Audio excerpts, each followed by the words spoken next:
Like it, subscribe, and leave a comment if you dare, because once you step inside this story, there's no turning back. The stench hit the officers before the screams did.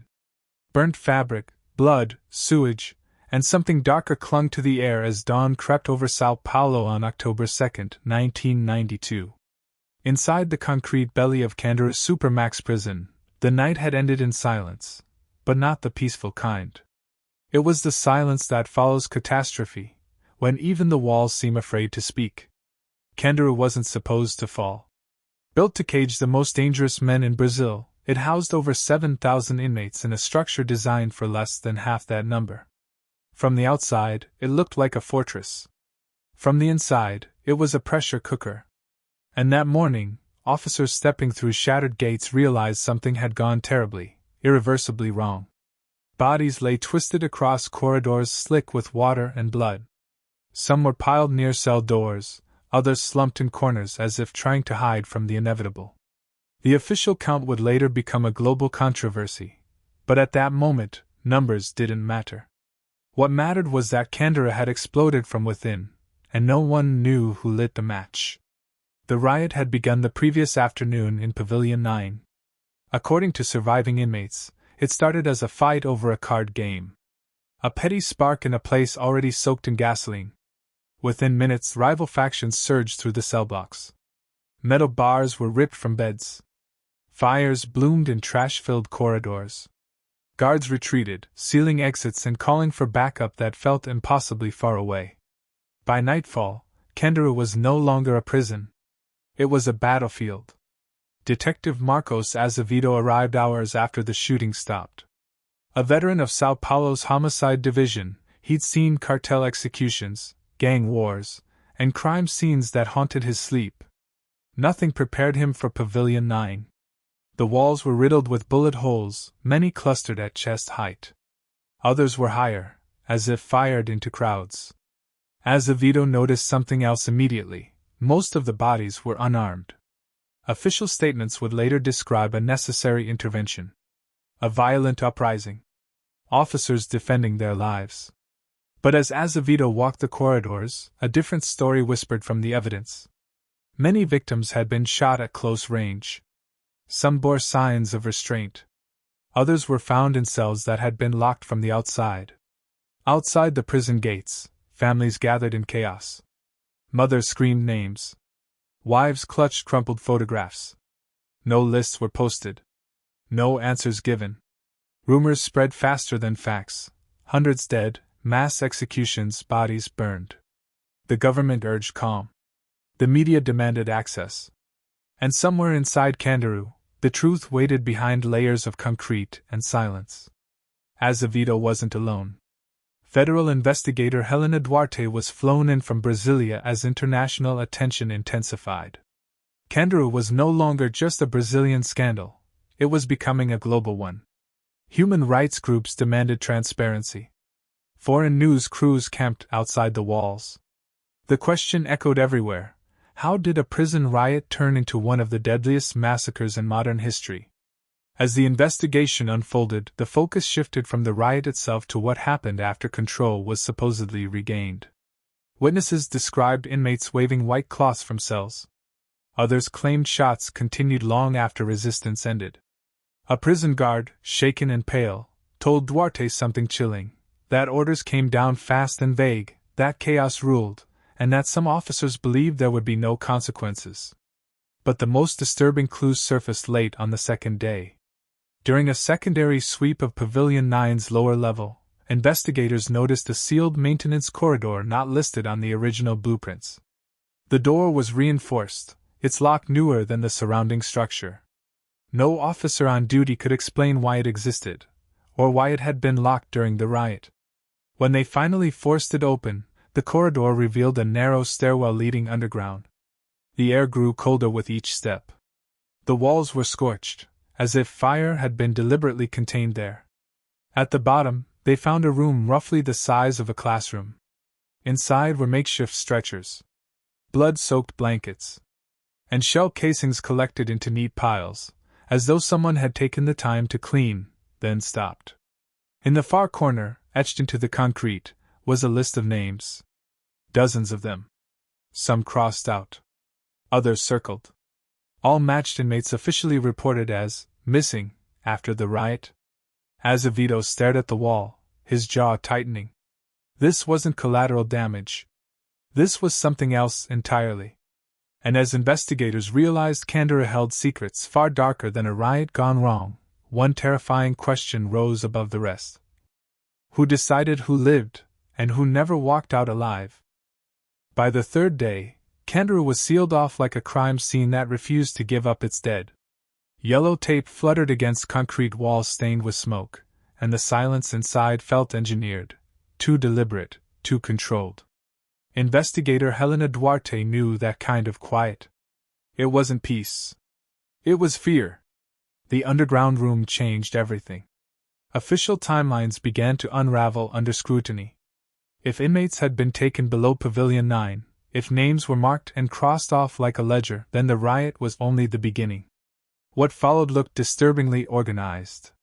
Duarte and Detective Marcos Azevedo worked in parallel, their teams combing through logs, radio transcripts, and medical reports. The prison's internal communication system had gone offline during the most critical hours, yet handheld radios recovered from officers told a different story. Batteries were fresh. Channels were active. Someone had been talking. One recovered radio crackled to life when technicians powered it up. A fragment of recorded audio played, distorted but unmistakable. A male voice, calm and authoritative, cut through the static. Contain Pavilion 9. No transfers. Await further instruction. No names. No timestamps. Just an order that suggested intention. As pressure mounted, the first witness disappeared. An inmate known as Silvio Barata Costa had survived Pavilion 9 with a gunshot wound to the shoulder. He told medics he'd been forced into the underground corridor after surrendering. He described officers separating prisoners by gang affiliation, then by something else, unknown criteria whispered between men in uniform. Costa agreed to testify. The next morning, his hospital bed was empty. Officials claimed he'd been discharged early due to administrative error. Security footage from the ward went missing. Duarte demanded answers and received none. Instead, she received a warning, off the record, delivered quietly by a federal liaison. "You're stepping on something bigger than a prison riot," he said. "Be careful." Inside Candiru, fear spread among both inmates and guards. Lower-ranking officers avoided eye contact. Some requested transfers. Others drank heavily after shifts. One young guard, barely 2 years on the job, finally broke. He met Azevedo late at night in a parked car, hands shaking as he spoke. "There were lists," he whispered. "Not just gangs. Informants. Troublemakers. Men who'd filed complaints. They said it was to restore order. To send a message." "Who said?" Azevedo pressed. The guard swallowed. "Command?" Command meant Colonel Roberto Guimarães, the operations field leader. Decorated. Respected. Untouchable, according to some. His public statements were unwavering, officers acted with restraint, lives were lost tragically but unavoidably. Yet the evidence piling up told a different story. Autopsies revealed entry wounds inconsistent with crossfire. Many victims were shot downward, suggesting kneeling positions. Others had no defensive injuries at all. Medical examiners quietly flagged these findings, but official reports softened the language. Words like execution style vanished, replaced by fatal gunshot wounds during disturbance. Then came the fire. 2 nights after the underground room was discovered, a blaze erupted in Candiru's administrative wing. Sprinklers failed. Files burned. Boxes labeled Pavilion 9, post-event, or reduced to ash. Fire investigators ruled it an electrical fault, but Duarte noticed something chilling. The power to that wing had been cut manually before the fire started. Someone was erasing history. International scrutiny intensified. Amnesty observers arrived. Foreign embassies demanded briefings. Brazil's government promised a full inquiry, even as internal forces seemed determined to bury it. Duarte received anonymous calls at all hours. Some offered support. Others offered threats. "Stop digging," one voice warned. "Candiru is already dead. Don't let it take you with it." But the most dangerous moment came when Duarte uncovered a financial trail. Overtime payments issued to certain tactical units didn't match deployment records. Some officers were paid for hours worked underground, areas that officially didn't exist. The money came from an emergency fund authorized within minutes of the riot's escalation. Someone had planned for this. As Duarte prepared to confront Colonel Guimarães with the findings, Azevedo brought her one last piece of evidence: a photograph smuggled out by an inmate cleaner before the fire. It showed the underground room before it was discovered. The lists on the wall were intact. And standing beneath them, partially turned toward the camera, was a man in uniform. The face was blurred by smoke, but the insignia on his shoulder was clear. High Command. As the weight of the image settled in, Duarte realized the investigation had crossed a line. This wasn't about rogue officers or chaos gone wrong. It was about sanctioned violence, hidden beneath the language of order. And if the people who signed the orders were still free, then Candiru's dead weren't the only ones in danger. The truth about Candiru didn't explode. It leaked, slow, corrosive, impossible to contain once it found air. By the time Chapter 3 of the investigation began, Brazil was already on trial in the court of global opinion. Footage of grieving families circled international news. Human rights commissions demanded prosecutions. Politicians promised justice with careful words and empty timelines. Inside the investigation team, Helena Duarte knew the window was closing. The deeper they went, the fewer allies remained. Colonel Roberto Guimarães was finally summoned to testify. He arrived in a tailored uniform, posture perfect, expression unreadable. Cameras flashed as he walked past journalists who shouted questions he never answered. Inside the hearing room, he spoke calmly, methodically. He described Candiru as a war zone. He said his men were outnumbered, terrified, forced to make split-second decisions to prevent a mass escape that would have endangered the city. When presented with the photo from the underground corridor, he didn't flinch. "I don't recognize this image," he said. "And I categorically denied the existence of any execution list." But the pressure cracked elsewhere. A second guard came forward, older, closer to retirement, with nothing left to lose. His testimony was devastating. He described a closed-door briefing before the assault, where officers were told that Pavilion 9 had become unrecoverable. That phrase echoed in the room like a gunshot. Unrecoverable meant expendable. He spoke of prisoners surrendering, of commands to advance anyway, of bodies dragged, counted, and moved, of names read aloud in the dark. The hearing stalled soon after. Key witnesses recanted. Evidence was ruled inadmissible on technical grounds. Legal delays stacked into months, then years. When the verdict finally came, it felt surreal.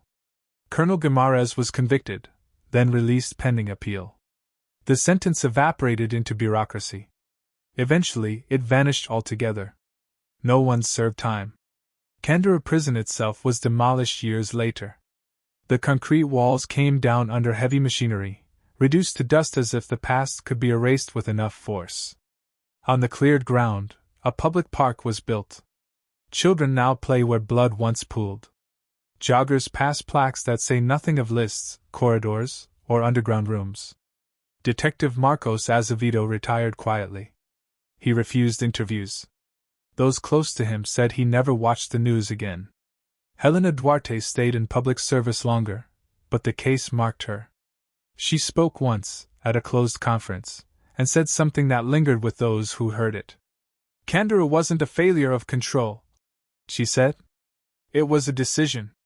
Official records list 111 dead. Survivors insist the number is higher. Some families never received bodies. Others buried coffins sealed by court order. And in the years that followed, something unsettling happened.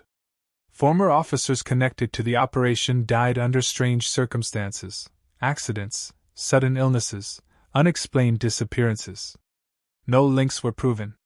No investigations led anywhere. Candiru became a word Brazilians spoke carefully, if at all. But its shadow stretched far beyond one prison. Riots erupted across the country in the years that followed, each one carrying the same warning: overcrowded cells, forgotten men, and power left unchecked will always end the same way. Candiru wasn't unique. It was just the loudest scream. In the end, the most brutal truth wasn't found in the underground corridor or the crossed-out names. It was found in what didn't happen. No full accountability. No complete list of the dead. No official acknowledgement of who gave the final order. The world moved on. And Candiru was allowed to become history, unfinished, unresolved, and quietly buried. They said the massacre was over. But for those who survived, and for those who never got answers, it never really ended.